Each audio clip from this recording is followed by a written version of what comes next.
A bag of quarters? A pair of scissors? Don't threaten me with a good time.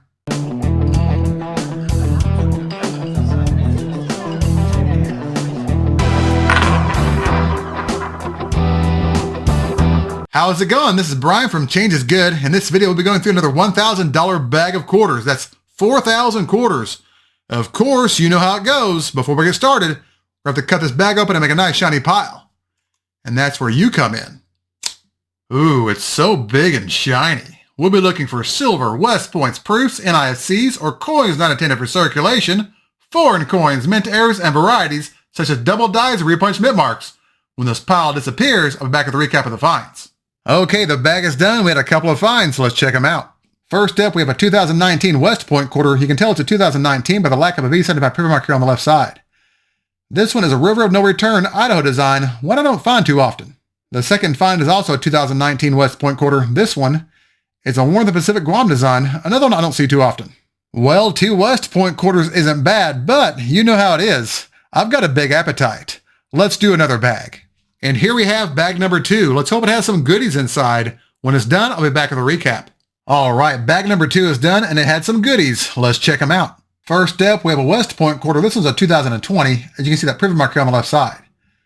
This one is a Tallgrass Prairie, Kansas design, one of the more common ones in my area. Next up, we have another West Point quarter. This is also a 2020, and it's the American Samoa back quarter design, the most common one that I find in my area. And last up, we have a proof. This one is a 2005 S West Virginia State quarter. It has a mintage of around 3.26 million. All right, now let's check out a few highlights under the scope. First up, we have the reverse of a 2008 P Alaska State quarter. On this example, you can see large die chips here inside the bear's claw. This has been nicknamed an extra claw error.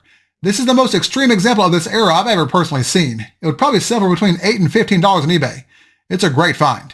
Next up, we have the reverse of a 2015 P Homestead, Nebraska quarter. On this example, you can see die chipping here on the far right side of the roof. This has been nicknamed Snow on the Roof. There's also a die chip here above the window. This has been nicknamed a Bird Nest. And if you look toward the bottom of the coin, you'll see a large die chip here below the bucket. This has been nicknamed a Leaky Bucket. This is the first example of the Homestead quarter that I've seen with all 3 die chip errors on it. The Snow on the Roof, the Leaky Bucket, and the Bird Nest. This would probably sell for between $12 and $15 on eBay. It's also a great find. Next up, we have a 2022 P Woman Man Killer quarter. This example has die clashing. Let me show you what I mean. Here you can see design elements from the reverse of the coin in front of George's upper lip. You can see more clash marks here at the top of George's nose. There's more clashing here behind George's ponytail. And the most impressive clash marks are here behind George's ear. This is pretty cool. Die clashing occurs when the obverse and reverse dies strike together without a planchet between them. This is one of my favorite types of errors to find. Examples like this have been selling for around $9 on eBay recently. That's not bad. Now let's check out some varieties. Here we have the reverse of a 2015 P Bombay Hook Delaware quarter. On this example, you can see doubling here on the right side of the grass at the center of the coin. This is VDDR number 19 on Variety Vista. Here we have the reverse of a 1999 P Delaware State quarter. On this example, you can see doubling here at the bottom left corner of the saddlebag. This is WDDR number 1 in the Wexler files. Last up, we have the reverse of a 2005 P Minnesota State quarter with a satin finish. On this example, you can see doubling here on the left side of the central tree. This is DDR number 47 on Variety Vista, or WDDR number 47 in the Wexler files, where it's considered a best of variety. The 2005 P Minnesota State quarter with a satin finish has a low mintage of 1.16 million. This is also the first double die I've ever found on a coin with a satin finish. That's awesome. Now let's do a recap of the hunt.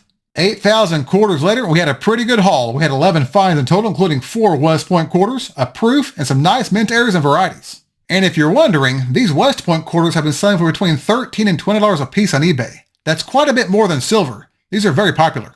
And as always, thank you all so much for watching. If you enjoyed this video and it made you wish you owned a car wash, hit that thumbs up and subscribe. And if you have any feedback or questions about any of the finds in this video, feel free to leave me a comment and I'll get back with you. Thanks again, and remember, every coin has a story, and some of those stories have a different finish than others.